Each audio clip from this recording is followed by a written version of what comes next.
자, 이제 화학요법 시대 개막이라고 되어 있잖아요. 이게 이제 1910년 이후다라고 표현을 많이 하는데, 요 10년 이후가 지나면은 가장 유명하신 분이 이제 플레밍 박사입니다. 웬만한 사람들도 다 알고. 그래서 저희 아이들도 페니실린 하면은 막 2차 세계대전을 종식시키고 뭐 이런 거 알잖아요.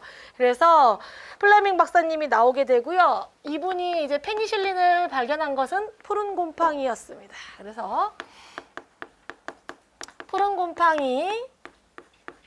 곰팡이는 이 페니실리움을 부르는 뭐랄까 약칭 아니 예쁜 이름 뭐 이런 거예요. 그래서 곰팡이들은 이제 쭉 나오겠지만 뭐 누룩 곰팡이 그다음에 뭐 검은 곰팡이 뭐 겨울 곰팡이 뭐 곰팡이 이름이 좀 있거든요. 색깔마다.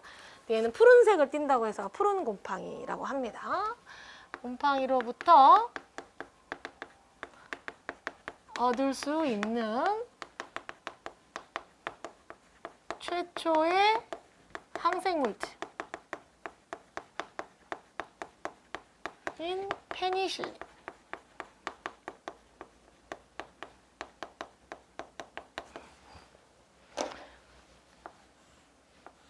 그래서 이분도 작정하고 자 오늘은 페니실린을 발견해볼까 이런 게 아니라 실험을 하다가 그 배지를 그대로 놔두고 집에 갔다가 하룻밤 자고 다음날 왔는데 진짜 그런지 아닌지는 사실 정확히는 몰라요. 저도 다 들은 이야기라.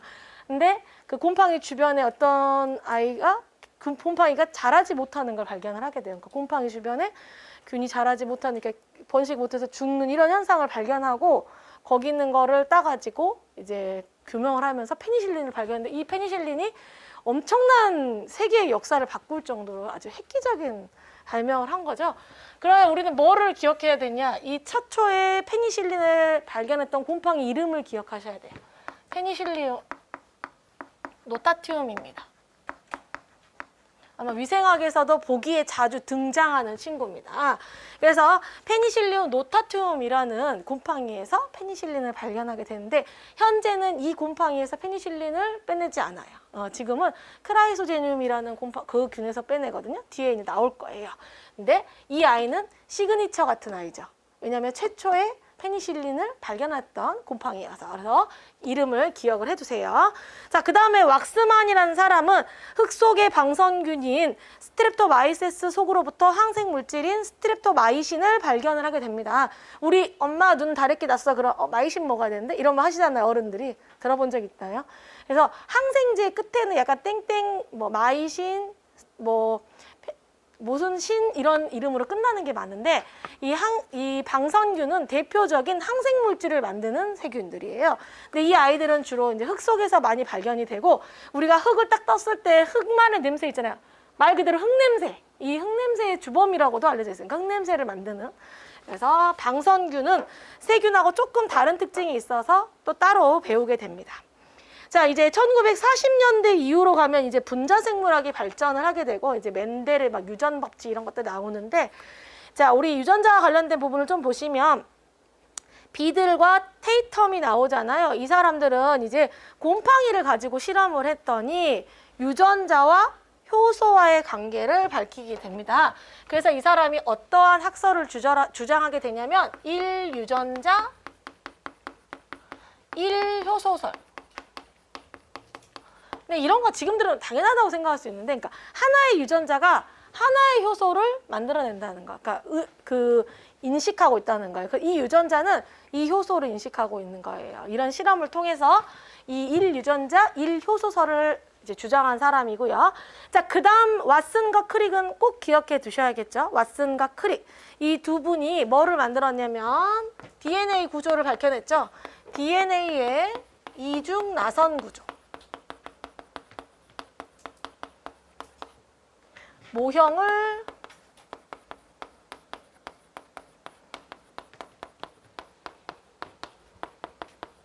그래서 분자생물학 발전의 계기를 마련한 사람입니다.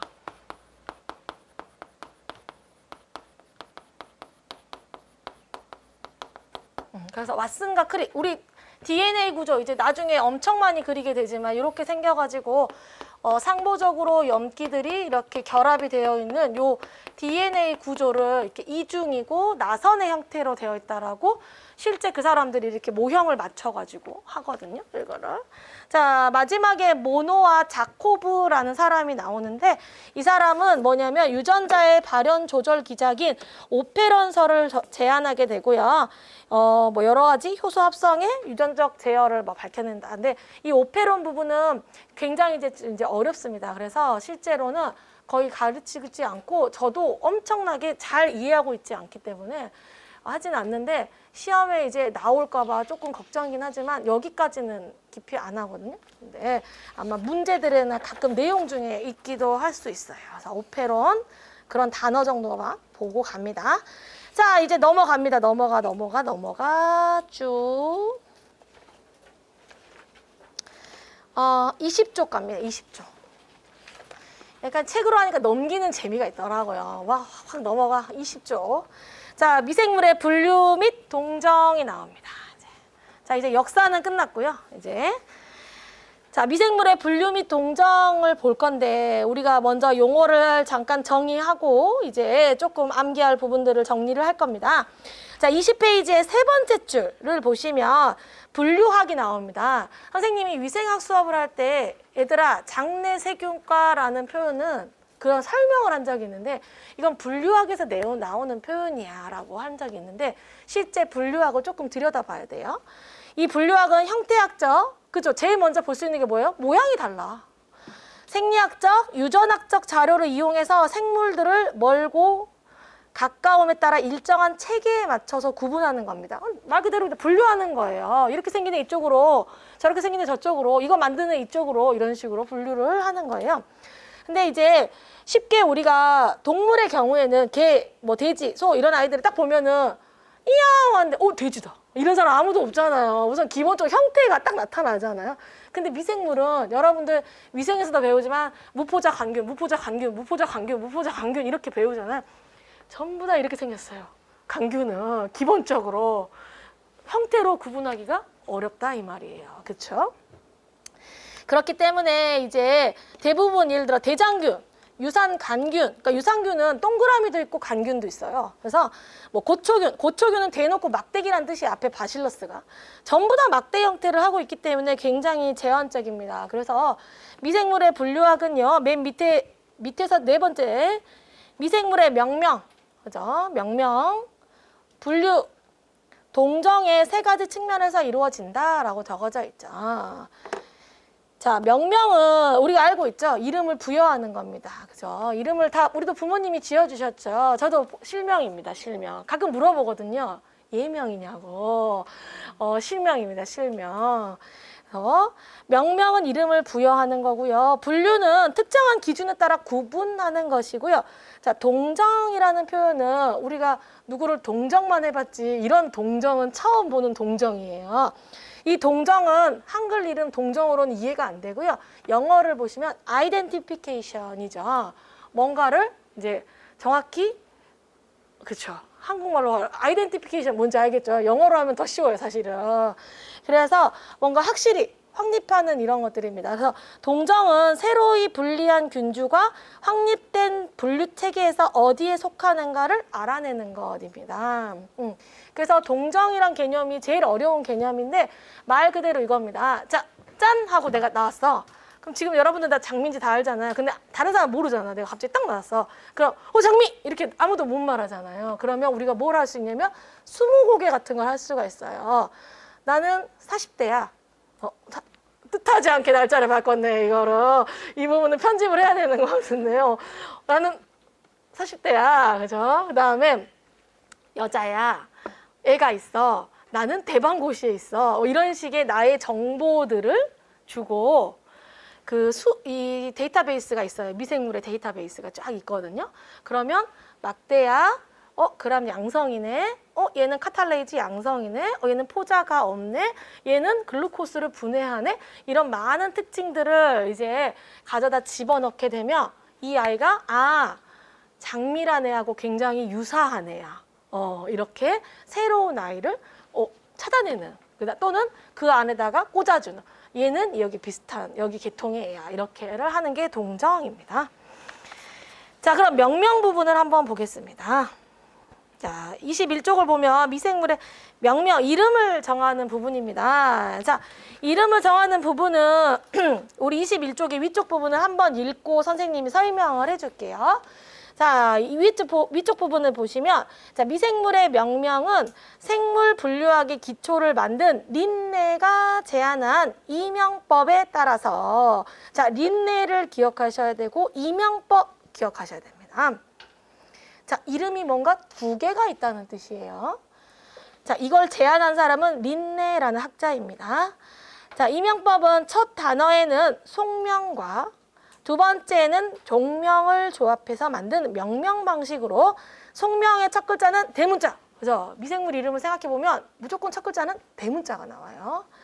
그 다음에 나머지는 소문자예요. 뒤쪽에 있는 거는 소문자고 이탈릭체로 표기하거나 불가할 경우 밑줄을 표시한다라고 돼 있는데, 자, 이 내용은 부족해요. 이걸로는. 그래서 프린트를 한번 보겠습니다. 자, 프린트를 보시면 내용이 조금 더 자세히 있습니다. 자, 실제로 이제 경상북도에서 이명법에 대한 문제가 4월에 출제가 됐는데 이 내용을 다 알고 있어야만 알 수 있는 내용들이었어요. 자, 이명법은 방금 읽은 것처럼 린네라는 학자가 개발한 방법이고요. 이명법.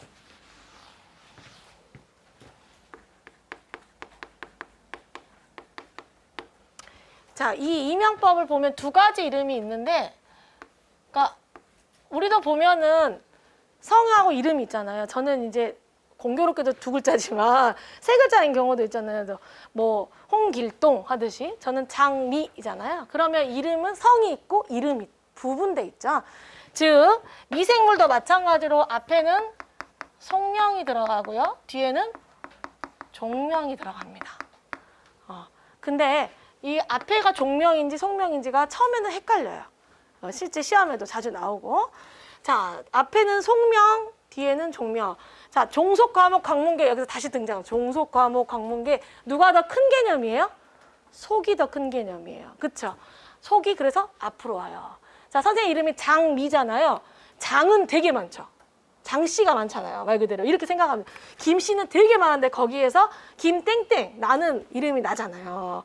그러니까 이름은 내 것만의 특징이 조금 들어가 있고 성은 사실은 많이 있을 수 있잖아요. 즉 바실러스 서브질리스, 바실러스 메가테리움, 바실러스 리케니포미스, 바실러스 이렇게 할 수 있는데 앞에 바실러스라는 속은 비슷할 수가 있는 거야. 비슷한 애끼리 먼저 모아놓은 거야. 그 사이에서 가른 거예요. 그래서 속명이 더 큰 개념이라고 생각하시면 돼요. 자, 첫 번째 단어인 속명은 무조건 대문자로 시작해야 돼요. 그래서 예를 들어 아스퍼질러스 오라이제다 그러면 이렇게 앞에를 대문자로 시작을 해야 되고, 오라이제 이렇게 하면 되게 생각보다 크게 그렸죠. 이렇게 하면 안 돼요. 종명은 소문자로 해야 돼요.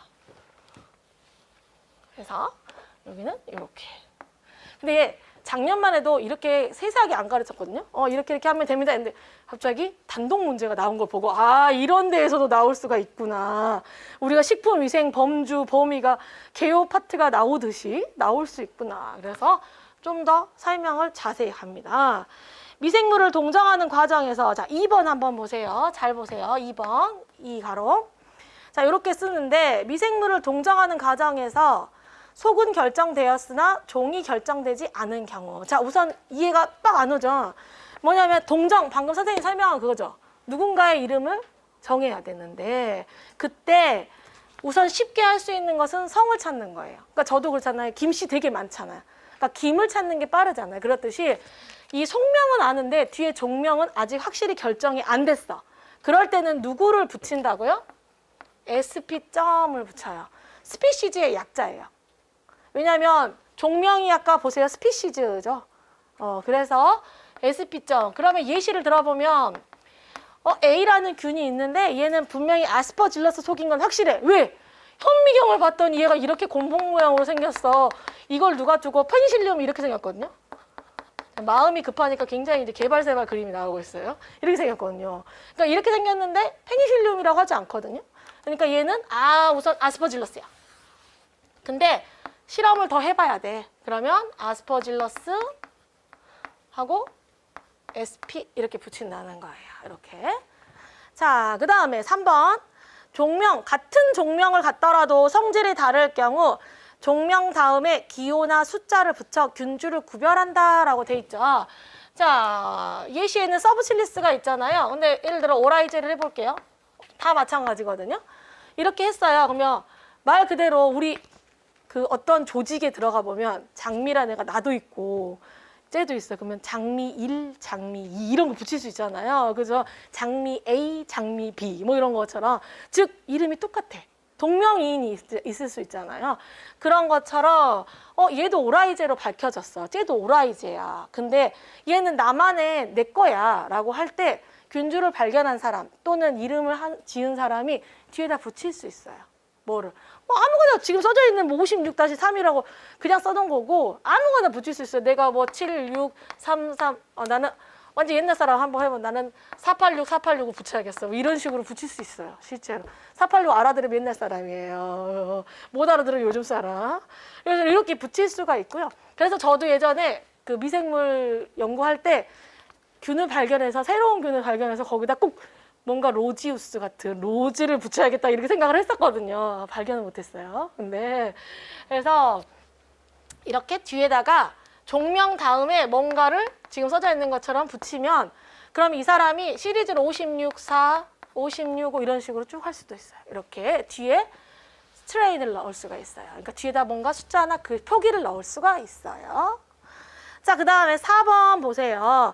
미생물 이름을 손으로 기재할 경우 비어져 있죠? 칸이. 자, 손으로 기재할 경우에는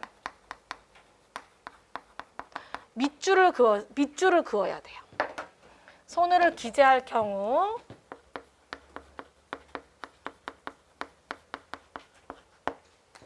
그러면 그 말은 뭐냐면 내가 종이에다가 손으로 균주 이름을 쓰잖아요. 그러면 아스퍼질러스 오라이제 하고 이렇게 그어야 된다고요. 뭔지 아시겠죠? 자, 그 다음에 아니면 인쇄물이 나올 수 있죠. 지금 우리 책처럼 이렇게 인쇄물이 나오잖아요. 그러면 어떻게 해야 된다고요? 이탈릭체로 표기해줘야 돼요. 최고 난이도. 지금 살짝 약간 몸이 삐뚤어지겠어요. 이런 식으로. 이렇게 인쇄물. 그래서 책에 보면 다 옆으로 기울어져 있죠. 아주 힘들어요. 그래서 미생물 교재를 만들었을 때 그 엄청난 수작업을 어떻게 감당할지 알바를 뽑아야 되나 지금 생각하고 있거든요. 그래서 이렇게 다 기울어져야 돼. 그래서 제가 어떤 책을 볼 때 이거 오타가 안 났는데도 이게 안 기울어져 있으면 약간 직업병처럼 자꾸 기울여주고 싶어요. 일반인들은 신경 안 쓰는데 나 혼자만 거기다가 수정을 하고 있어요. 기울여주세요. 이렇게. 그래서 습관처럼 기울인다고 생각하시면 돼요. 그죠? 그 다음에 5번 볼게요. 속명이나 종명은 형태, 그죠? 향기, 색상, 뭐 이런 걸 나타낼 수가 있어요. 실제 이제 뒤에 가다 보면 아까 말했던 것처럼 마이크로코커스 로지우스라는 아이가 있는데 걔는 빨간색 색소를 만들어요. 이런 식의 아이의 특징. 또 앞에 뭐 리포폴리 뭐 이러면은 리포가 뭐냐면 지질이잖아. 이 지질과 관련된 균일 수 있어요. 그런 얘기를 내가 위생학에서 한 적이 있거든요. 플로로센스 하면 형광과 관련돼 있다라고 이야기한 적이 있고 이렇게 이 아이가 특징이 거기에 드러나 있는 경우가 있는데 그렇게 형용사형이나 형용사화된 명사를 사용해서 뒤에다 붙여서 이 아이의 특징을 나타내기도 해요. 그러니까 이제 모르는 균이 나왔을 때 어떻게 해야 돼? 찍어볼 법해요. 온갖 상식을 다 동원해가지고. 그리고 분리 발견한 지명, 그죠? 포도주의 종균 같은 경우에 그 지명을 쓰는 경우가 진짜 많아요. 그래서 포도주 저쪽 가는데 저쪽에 이렇게 밟아가지고 포도주 만드는 데 있잖아요. 그 지역 이름을 써요, 실제로. 우리 잘 모르죠. 근데 뭐 샷도 막 다 이러니까 뭔지 모르잖아요, 사실은. 근데 그 지역명이 들어가 있어요, 이렇게. 그리고 내력이나 기원 특징을 기재하기도 합니다. 그래서 바실러스는 막대기 모양이라는 뜻이고요. 에스체리치아 있죠? 우리가 이콜라이로 잘 알고 있는 이콜라이는 약자이고요. 이콜라이는 요 앞에 에스체리치아가 숨어 있거든요. 이 에스체리치아는 이 발견한 학자 이름이 에셔리히여가지고 이거를 자기가 에스체리치아라고 한 거예요. 그리고 이제 콜라이라는 요거는 대장을 의미해요. 그래서 에스체리치아 콜라이 이 대장균이잖아요, 실제. 그래서 대장에서 사는 아이다고 하는 뜻이라는 거 합니다. 자, 그 다음에 6번. 자, 6번 보시면 책에서 이름 전체가 한 번 쓰인 이후에는 속명의 약어를 사용하고 약어 뒤에는 마침표를 찍는다라고 돼 있죠. 자, 이름 전체가 한 번 나왔어요. 또 나와. 그럼 어떻게 된다고? A. 이렇게 된다고요. 많이 보셨죠? A. 오라이제. 이렇게 된다고요. 뭔지 아시겠죠? 대신 마침표를 꼭 붙여야 돼요. 그래서 처음에는 바실러스 서브칠리스라고 하는데 뒤에 가서는 B. 서브칠리스여도 알아먹을 수 있다는 거예요. 근데 단서가 있죠. 앞에 플레임이 있어야 돼요. 왜냐하면 B로 시작하는 애가 얼마나 많겠어요. A로 시작하는 애가 얼마나 많겠어요. 그래서 앞에서 한번 플레임이 나왔을 때 뒤에 와서 해준다. 자, 그 다음에 7번. 미생물 분류 방법의 발전에 따라 미생물 이름이 바뀌는 경우가 있다. 이런 경우는 우리가 이미 많이 봤거든요. 우리가 지금 우리가 배우는 균 중에도 스트랩토코코스 락티스라는 친구는 현재는 락토코코스 락티스. 우리가 천연 항균제인 니신을 만드는 균주들이거든요, 얘가. 근데 이렇게 이름이 처음에는 스트랩토코코스로 가요. 근데 그 균을 좀 더 분석할 수 있는 기술이 발견되면은 얘를 다른 종으로 가거나 새로운 종을 만들거나 새로운 속을 만들거나 아니면 그쪽에 더 가까워 근연 관계가 있어. 그럼 그리 움직이는 거예요. 그런 경우가 예를 들어 우리가 위생에서 예전에 모르가넬라 모르가니를 듣기만 해도 돼요. 다 배워요. 모르가넬라 모르가니를 예전에는 프로테우스 모르가니라고 했었어요. 근데 그거는 그 뒤에 모르가넬라 모르가니로 하고요. 또 마찬가지로 사카자키 식중독을 일으키는 크로노박토 사카자키라는 균이 있는데 걔는 원래 엔테로박토 사카자키로 외우다가 바뀌는 경우도 있고 캠필로박터 식중독은 기출된 적도 있어요. 예전에 비브리오 페투스라고 불렸었는데 지금은 캠필로박터 제준이라고 불리고 있어요. 이렇게 기술이 바뀌고 우리도 지금 보면 예를 들어 DNA 기술 되게 좋아져가지고 이제는 뭐 미제 사건 없다 막 TV에 나오잖아요. 그때 그래서 살인의 추억 그죠? 그 범인을 잡았잖아요. 근데 아주 작은 곳에 있는 그 DNA가 증폭해서 나왔거든요. 그러니까는 기술이 발전하면은 새로운 걸 알듯이 미생물이 계속 분화를 하는 거죠. 이렇게. 그래서 우리는 힘들죠. 결국에는. 그죠? 힘들어. 계속 외워야 되니까.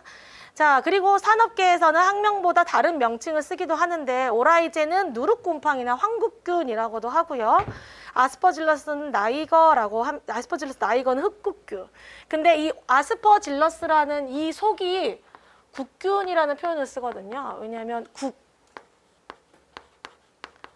일본식에서 온 말인데 코지라는 말이 있는데 그 양조를 할 때 말 그대로 처음에 밑밥 같은 거예요. 그래서 이런 국균이라는 표현을 많이 쓰는데 오라이제는 배양을 하면은 미색을 띠다가 녹색을 띠거든요. 그래서 황국 쪽으로 가고 나이거는 미색을 띠다가 시커매져요. 그래서 흑국으로 가는 거예요. 자, 바실러스 서브칠리스는 고초균이라는 이름이 있는데 고초는 뭐냐면요. 마른 풀이라는 뜻이에요. 그래서 우리 볏짚 같은 거 있잖아요. 우리는 살면서 만지기 더 어렵지만 그죠? 옛날 사극 같은 데 보면 나오잖아요. 볏짚. 그 볏짚을 이렇게 해가지고 매주를 걸어 놓잖아요. 그러면 예전 조상들이 볏짚에 있는 균을 매주에다 접종하신 거예요. 한마디로. 이렇게. 그 안에 들어있는 균. 자, 그 다음에 마지막에 9번하고 2번을 헷갈리지 않으면 돼요. 9번과 2번. 자, 9번을 보면 특정 미생물 속을 통틀어서 지칭하고자 복수형으로 표기할 때는 SPP를 써요. SPP. 그래서 아까는 SP는 뭐냐면 여기까지밖에 밝혀지지 않았을 때는 SP를 쓰는데 이번에는 아스퍼질러스 오라이제, 아스퍼질러스 플라버스, 아스퍼질러스 파라시티커스 우리 다 알죠? 아스퍼질러스 쭉 뭐 기간테우스 쫙 걔를 총칭할 때는 뭘 쓴다고? SPP 점 이렇게 쓴다고요. 되셨죠? 자, 이렇게 이제 명명법을 9가지로 구분해서 배웠고요. 자, 4월에 나왔던 경상북도 문제를 듣기 평가예요. 쓰기 힘드니까. 원래 쉬는 시간에 써주려는데 까먹었어요. 자, 듣기 평가입니다. 답을 맞춰보세요. 집중해야 돼요. 자, 1번. 자, 문제는 미생물의 명명법에 대한 설명으로 옳지 않은 것을 고르는 거예요. 1번. 린네가 개발한 이병법을 쓴다. 근데 사실 엄청 길었는데 제가 다 외우지 못했어요. 복원이 되게 약한 거죠. 물론 이 린네가 나왔어요. 이병법. 2번. 이름의 첫 자는 종명으로 대문자를 쓴다. 3번. 속명에 한해 앞에서 언급된 적이 있으면 다음 번부터는 줄일 수 있다. 4번. 손으로 기재할 경우 밑줄을 그어 표시한다. 이렇게 나왔어요. 그래서 학생들이 손으로 기재할 경우 밑줄 부분을 거의 언급이 없거든, 책마다. 그래서 뭐지라고 했지만 다행히 뭐가 나왔어요? 정답은 몇 번이에요? 2번이죠. 왜? 종명은 대문자가 아닌 거죠. 그러니까 속과 족을 헷갈리는 친구는 답이 없는 거예요. 현재 모르는 거예요. 그러니까 공부를 어설프게 하면 이제 뭐지라고 하는데 4번이 처음 보는 말이 나왔지만 그래서 나는 이걸 보면서 와 3번 보면 앞에서 근데 길게 나왔어요. 앞에 언급된 적이 있으면 뭐 줄임말을 쓰고 마침표를 뭐 이런 표현이 있었어요. 실제로. 그래서 이렇게 문제가 나올 수 있다라는 거. 그래서 명명법 부분은 선생님이 책마다 다 찾아가지고 넣어놨거든요. 여기다. 잘 기억해 주세요. 자, 그러면은 우리 21쪽의 마지막 부분 밑에 쪽을 잠깐 볼 거예요. 아주 그냥 듣는 시간이에요. 왜냐하면 이거를 지금 이해하는 친구는 미생물학 전공자이고 잘 이해를 못하는 내용인데 여기 나와 있어가지고 여러분들 설명을 하고 나중에 리보솜도 배우고 RNA도 배우고 하면은 이제 다시 돌아와서 한번 읽어보세요. 알았죠? 그럼 좀 더 이해가 쉬운데 우리가 거기 내용을 보면은 최근에는 이라고 써져 있죠. 가장 최근에는 미생물을 동정할 때 누구를 쓰냐면 16S RNA 유전자 염기 서열 분석을 하게 돼요. 이거를 16S RNA 시퀀싱이라고 하는데 여기 써져 있잖아요. 16S RNA 유전자 이렇게 있죠. 그러니까 즉 이 내용을 한번 읽고 선생님이 그냥 간단하게만 설명해 줄 테니까 절대 외우지 말아요. 응? 자, 이 내용을 보시면 분자생물학적으로 이제 미생물의 이름을 명명하기 하고 있는데요. 그 밑에 보시면 리보솜에 대한 내용이 나오는데 자, 리보솜은 이따가 우리가 세포의 구조를 배울 때 소기관으로 나오는데 이 리보솜에는 여러 가지 유전자 서열들이 존재하고 있는데 맨 밑에서 세 번째 줄을 보면 또한 16S RNA 유전자 염기 서열 분석은 동종 간에는 다양성이 거의 없는 반면 타종 간에는 다양성이 나타나므로 미생물 동정과 계통학적 특성을 분석하는 데 유용하게 활용하고 있다라고 돼 있잖아요. 한국말이지만 뭔 말인지 모르겠어. 그렇죠? 자, 이 말은 뭐냐면 이 유전자 서열이 쭉 있는데 16S도 있고 23S도 있고 5S도 있죠. 보이시죠? 이건 우리 책에 있는 내용이잖아요. 근데 이 중에서도 16S를 쓰는 이유가 뭐냐면 얘는 너무 길고 특이성이 떨어지고 얘는 너무 짧고 그래서 이 16S의 유전자를 보면 뭐냐면 나랑 비슷한 애들끼리는 비슷한 유전자를 그러니까 그 유전 암호를 가지고 있는데 다른 애들하고는 다른 가지고 있는 조금 약간 스페시픽한 리전이라고 생각할 수가 있어요. 그래서 여기가 그런 예시예요. 이것만 하면 잘 이해가 안 될까 봐 여기 보시면은 A, B, C, D, E라는 5개의 균이 있는 거예요. 뭔지 몰라. 근데 이게 유전자 분석을 한 거. 이게 지금 A, T, C, C 나중에 여러분들도 다 상보적으로 이제 문제 풀 거예요. 본 적 있죠? 아데닌, 티민, 구아닌, 시토신, 티민, 아데닌. 이제 이렇게 쭉 있는 거예요.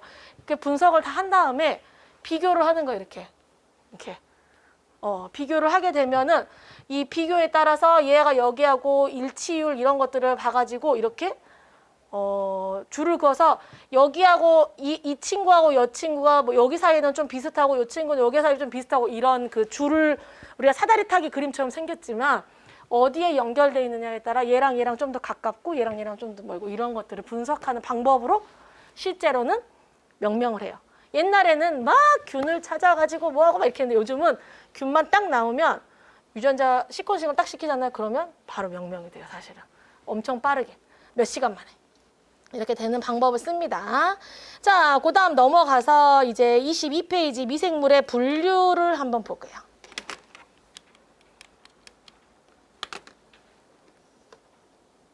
자, 미생물의 분류를 이제 볼 건데 이 그림 많이 보던 그림이죠. 종속과목 강문계이잖아요.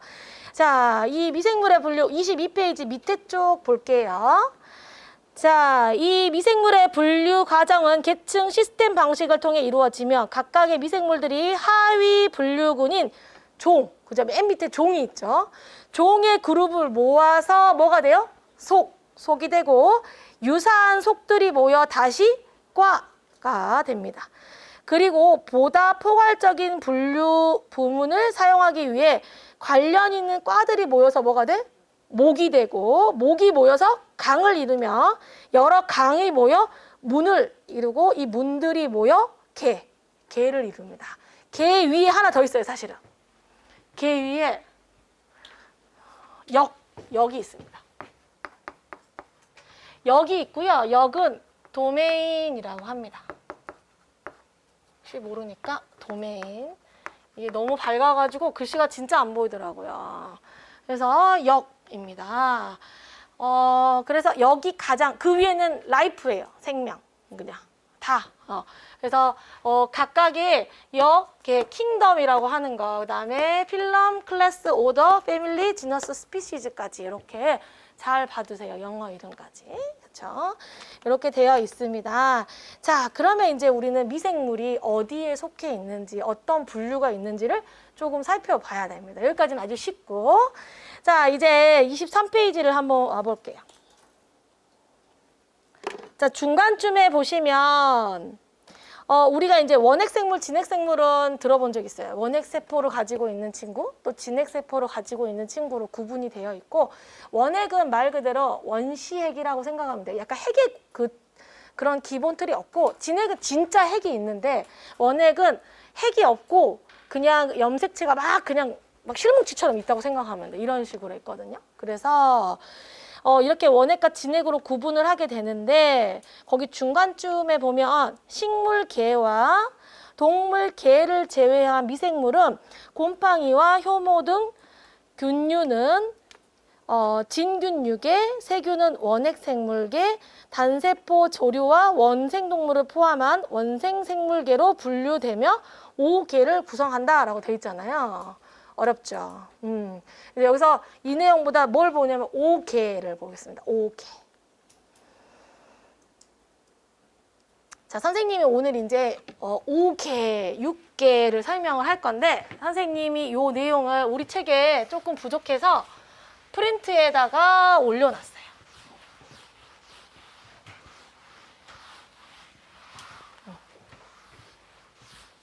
자, 5계와 6계를 조금 살펴볼게요. 자, 미생물의 분류를 한번 보시면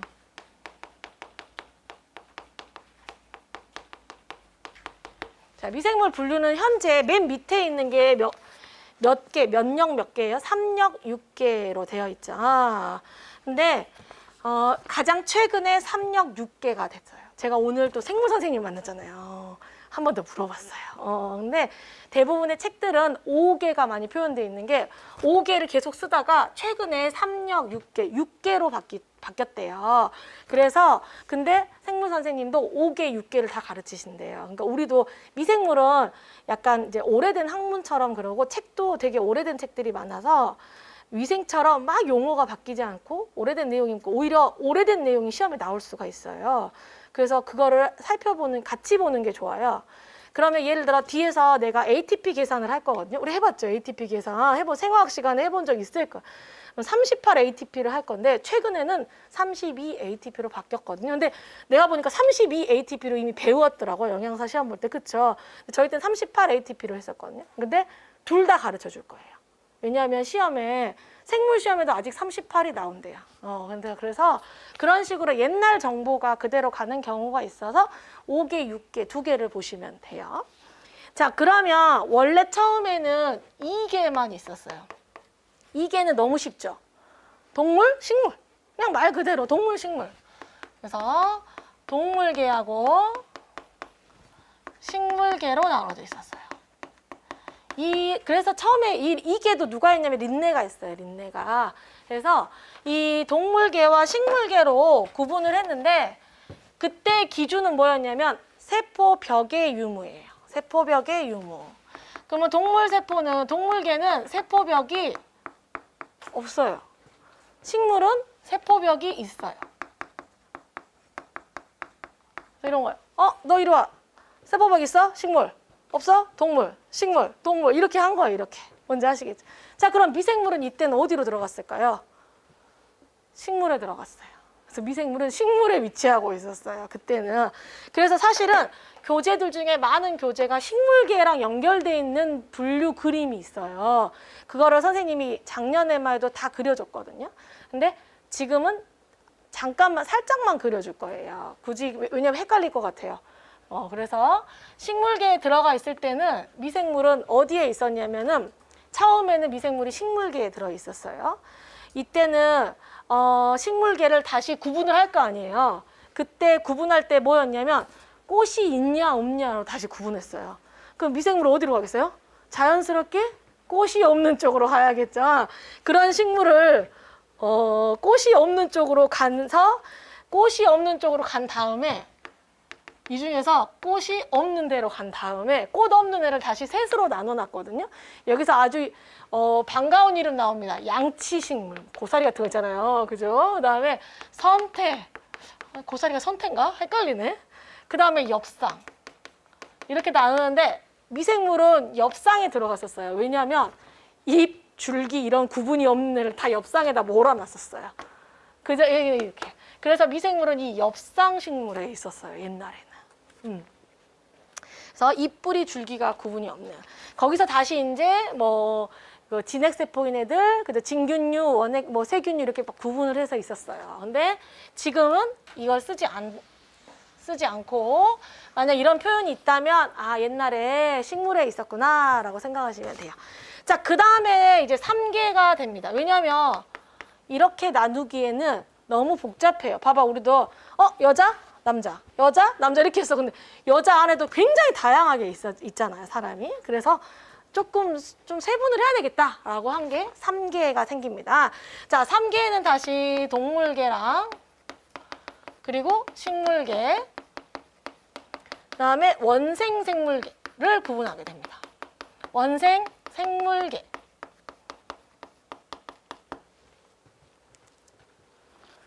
이 원생 생물계에는 누가 들어가야 되냐면 이제 약간 특이한 애들이 이제 이쪽으로 갑니다. 조류. 새 조류 아닙니다. 그죠? 새 조류 생각하시면 안 되고 갈조류, 흑조류는 없는데 갈조류, 녹조류, 홍조류 이런 조류인 아이들도 되게 독특하죠. 광합성하고 바다에 살고 막 그러잖아요. 그리고 원생 동물. 이게 이제 생물 쪽이라서 생물과 동물이 달라요. 구분돼 있어요. 원생 동물이면 이런 친구예요. 세포는 진핵인데 단세포인 아이예요. 뒤에서 나와요, 한번. 자, 그 다음에 점균류. 이런 아이들을 묶어서 원생 생물계로 넣습니다. 근데 이 아이는 원래 어디 있었냐면 동물계에 있었고요. 원생 동물이잖아요. 이 두 아이는 식물계에 있었어요. 근데 얘 둘 다 이상해. 그래가지고 얘들이 나와서 원생 생물계라는 표현을 쓰게 됩니다. 자, 그 다음에 이제 또 그래도 이제 조금 어딘가에 조금 안 맞는 애들이 생겨라고 해가지고 4개는요. 동물계 있고 식물계 있고 원생 생물계 있고 누가 나오냐면 원핵 생물계가 나옵니다. 원핵 생물계.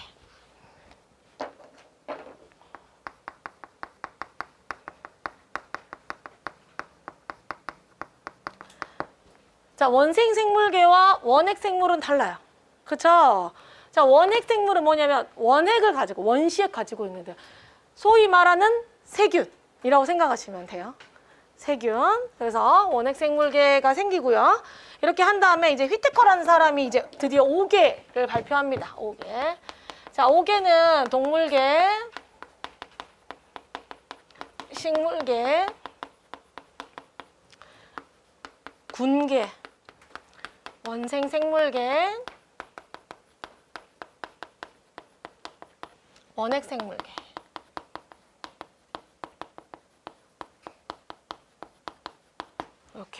이렇게 갑니다. 이렇게. 그래서 자, 원생 생물계 그대로 갔죠. 원핵 생물계 그대로 갔죠. 누가 생겼어요? 군계. 균계. 미안해요. 균계예요. 군계 아니에요. 균계.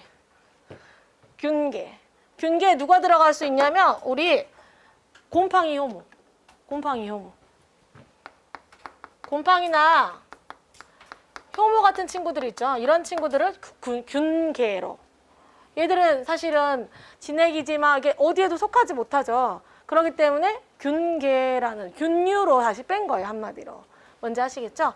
그 다음에 이제 최근에는 이제 육계가 생긴 겁니다. 육계. 자, 가고 있죠? 자, 동물계, 식물계. 식물계 아니고 가장 정확히는 여기에 균계가 동물하고 더 가깝대요. 그래서 균계가 가운데 위치하고 그 다음에 식물계. 여기는 셋이 자리만 바꾼 거예요. 그죠? 식물계, 원생 생물계,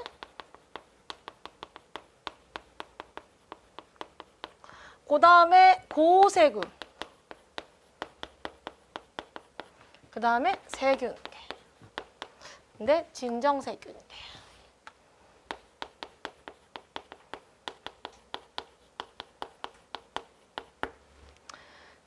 자, 원핵 생물계까지 다 똑같죠? 근데 원생 생물계까지 똑같죠? 근데 원핵 생물계를 다시 고세균계와 진정세균계로 나눴어요. 그래서 왜냐하면 이 고세균계에는 여러분들이 자주 만나는 아이들이 아니라 화산, 온천, 막 이런 데 있잖아요. 그 다음에 염전, 이런 극한의 환경에 있는 아이들을 찾아서 따로 분리해놨어요. 근데 이 아이들은 일반 우리가 알고 있는 세균과 너무 특징이 다르니까 이 아이를 고세균계라고 다시 분류를 했고, 진정세균계는 우리가 그냥 맨날 만나는 세균 다 여기 들어있어요. 근데 그냥 세균하면 헷갈리니까 진짜 세균, 진정세균계라고 한 겁니다. 그 밑에 하나 박스가 또 있죠. 이제 삼력을 구분할 건데요. 자, 그러면 여기서 다시 분류를 해보면 여기를 볼게요. 자, 이쪽은 전부 다 뭐냐면 진핵세포예요. 진핵생물. 이쪽은 다 뭐예요? 원핵생물. 그러니까 크게 보면 원핵생물과 진핵생물이잖아요. 그래서 지금 개 위에 누구 있어요? 여기 있죠. 그래서 여기서부터 여기까지는 진핵생물력. 틀리면 안 되니까. 그 다음에 이 친구는 고세균력. 그 다음에 이 친구는 진정세균력. 이렇게 구분을 하는 게 3력 6개다 이렇게 되는 겁니다.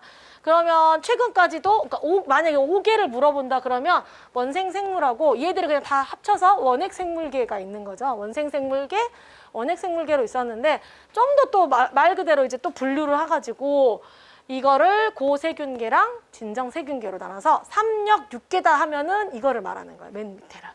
이해했죠? 그래가지고 우리 책에는 그래서 좀 틀렸어요. 그러니까 5개가 나와 있잖아요. 5개가 그러니까 이 5개가 나와 있고 그 다음에 세균 영역, 고세균 영역, 진핵생물 영역 3개 영역으로 분류한다라고 돼 있는데 여기 좀 다르죠. 지금 표현이 틀려 있죠. 그러니까 그냥 선생님이 가르쳐 준 내용대로 그냥 정리하시면 돼요. 그래서 쭉 설명했고 다 적었죠. 그 뒷장, 프린트 제 뒷장을 봐보세요.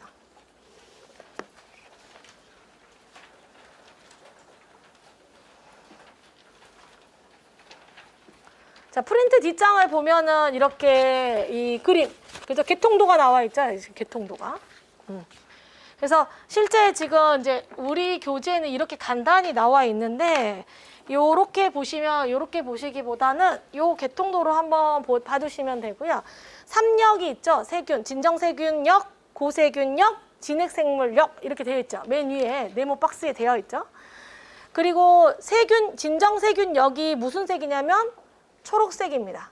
그쵸? 혹시 흑백인가요? 지금? 아, 진짜? 제가 그래서 칼라를 갖고 왔는데, 그게, 칼라로 뽑아주기로 했었는데, 이따 쉬는 시간 선생님 한번 알려줄게. 그리고 다음 주에 선생님이 들고 올게요. 선생님이. 갖고 올 거고, 우선 어디까지냐면, 가장 세균 밑에 있는 녹색 비유황세균, 그람 양성세균, 프로테오박테리아, 시아노박테리아, 플라보박테리아, 서모토가, 그 다음에 아큐펙스까지가 여기 세균역에 들어있는 거야. 그쵸. 그리고 지금 이렇게 막 이렇게 뻗어져 있잖아. 이렇게 있죠. 여기. 그 옆에다가 하나 적어 놓을게. 빠져 있는 게 하나 있어요. 자주 등장하는 애 중에 녹색, 세균역에 그람 양성세균 찾았죠? 그람 양성세균과 그 다음에 이쪽으로는 프로테오박테리아라고 있죠? 프로테오박테리아 있죠? 이렇게. 여기 사이에 하나 줄을 그어요. 녹색 펜이 있으면 더 좋아. 난 녹색으로 그어놨어. 여기 사이에다가 뭐 하나 쓰시냐면 스피로헤타. 녹색 있어. 나 분필 녹색. 자, 여기에 스피로헤타. 이렇게 스피로헤타 하나 더 집어넣으세요.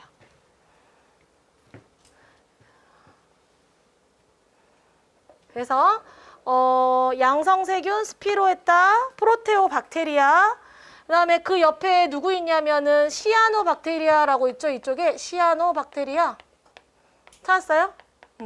시아노박테리아 옆에다가 뭐라 써놓냐면 남세균 이렇게 하나 써놓으세요. 남세균. 시아노박테리아는 남세균입니다. 근데 실제로 이제 우리 교재에 남조류라고 돼 있어요. 조류에 들어있는데 예전에는 남조류였는데 현재는 남세균으로 바뀌면서 진정세균 이쪽에 있어요. 그래서 남세균 하나 넣어 놓을 거고요. 자, 그 다음에 가운데는 이렇게 파랑색 이제 요게 있죠. 요 파랑색은 고세균역이에요. 그죠? 고세균. 자, 고세균계를 좀 보면은요. 맨 오른쪽에 서모플라즈마라고 있죠. 그 다음에 고도호염균, 그 다음에 살시나, 메타노박테리움, 마타노코코스 쭉 있죠. 그 밑에 서모 다 있잖아요. 자, 이름을 잘 볼게요. 보시면, 고세균은 크게 세 개로 나눠지는데, 서모라는 이름을 달고 있는 애들은 극호열균이에요. 그러니까, 우리 스테아로 서모필러스라는, 맞아요. 우리가 스테아로, 맞나? 스테아로, 이제 바실러스 스테아로 서모필 너무 그새 위생을 또 까먹고 있어요.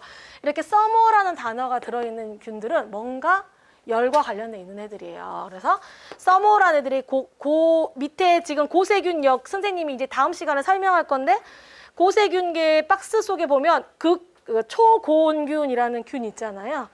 즉 열에 굉장히 강한 아이예요. 그 다음에 고도 호염균은 말 그대로 염에 굉장히 강한 염전 같은 데 사는.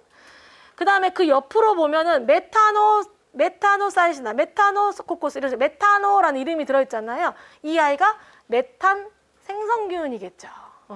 그래서 고세균계는 크게 극호염균 또는 고도호염균, 소금 짠 데 사는 애, 그다음에 극호열균, 초고온균 이런 식으로 열에 센 애. 그 다음에 메탄 생성균 이런 식으로 메탄 뭔지 알죠? CH4 지금 배우고 계시잖아요. 이런 거를 만드는 애가 있다라는 거예요.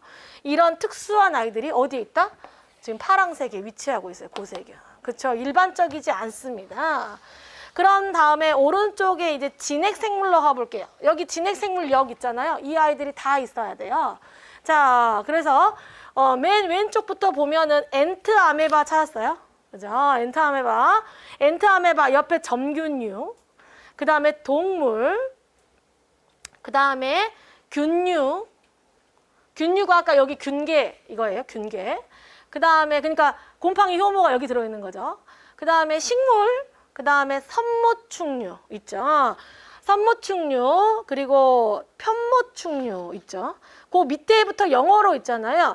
트리코모나스 이렇게 있죠. 트리코모나스 걔는 한글로 되어 있는 책들도 있거든요. 그 친구 이름은 빨강색으로. 그 친구는 털 편모충류예요.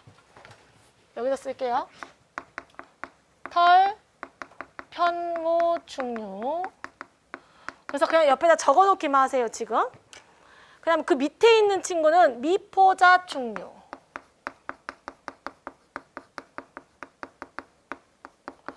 또 그 밑에 있는 디플로모나스라는 중복 편모충류.